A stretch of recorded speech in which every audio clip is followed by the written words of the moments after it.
name is Ari Odell, and today I will be talking to you about my chapter on crisis and emergency management in healthcare. So, crisis management is extremely important because hospitals operate in unpredictable environments. Things like natural disasters, disease outbreaks, and even internal issues like staffing shortages can all disrupt patient care.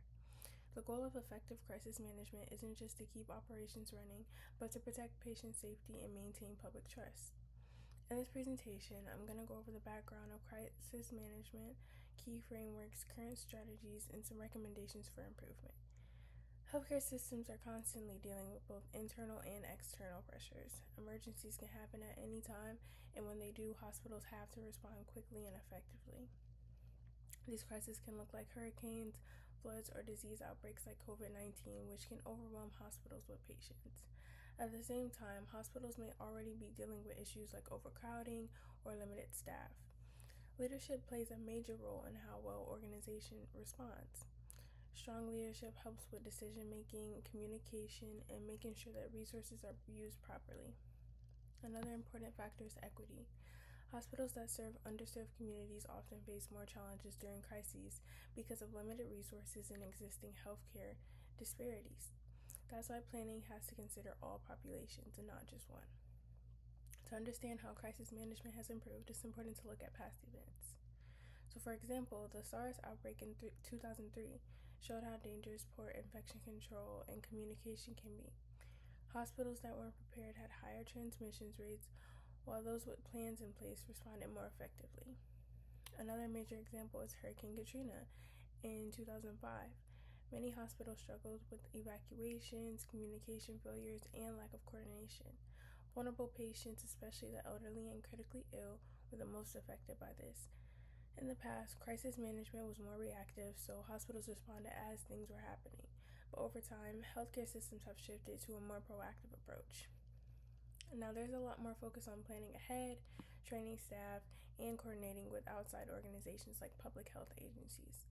But a huge challenge is making sure that these improvements are actually maintained over time. Research shows that the structured frameworks are essential for healthcare crisis management. One example is resilience-based frameworks, which focus on planning coordination and resource allocation. Hospitals that use these frameworks are better prepared to handle emergencies. Another example is the crises framework, which helps measure performance in behavioral health emergencies. It allows organizations to track outcomes and identity areas for improvement. Across different studies, a few different themes always show up, which include proactive planning, strong leadership, clear communication, and collaboration across agencies. Organizational culture also matters because when staff feel supported and informed, they're more confident and effective during emergencies. Today, hospitals use several strategies to improve crisis response. One major approach is public-private partnerships. These partnerships allow hospitals to access more resources like staff, equipment, and expertise, especially during high-demand situations. Hospitals also use systems like the Hospital Incident Command System, which helps organize roles, manage resources, and improve communication during emergencies.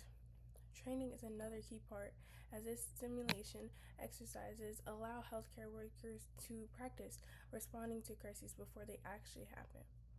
During COVID-19, hospitals that had strong planning and coordination were able to manage patient surges a lot better than those that didn't. Technology also plays a bigger role now. Tools like artificial intelligence and predictive modeling help hospitals anticipate patient surges and allocate resources more effectively. Another important trend is flexibility. Even with structured plans, hospitals need to be able to adapt quickly because every crisis is different. Even with these advancements, there are still challenges. Some hospitals have gaps in training, unclear staff roles, or horrible coordination between agencies. These issues can slow down response times and affect patient care. To improve this, hospitals should do things like implement standardized protocols across departments, provide regular training and simulation exercises, and strengthen leadership involvement. Public-private partnerships should also continue to grow because they improve access to resources overall. Another major recommendation is supporting staff well-being. Healthcare workers experience high stress during crises, which can lead to burnout.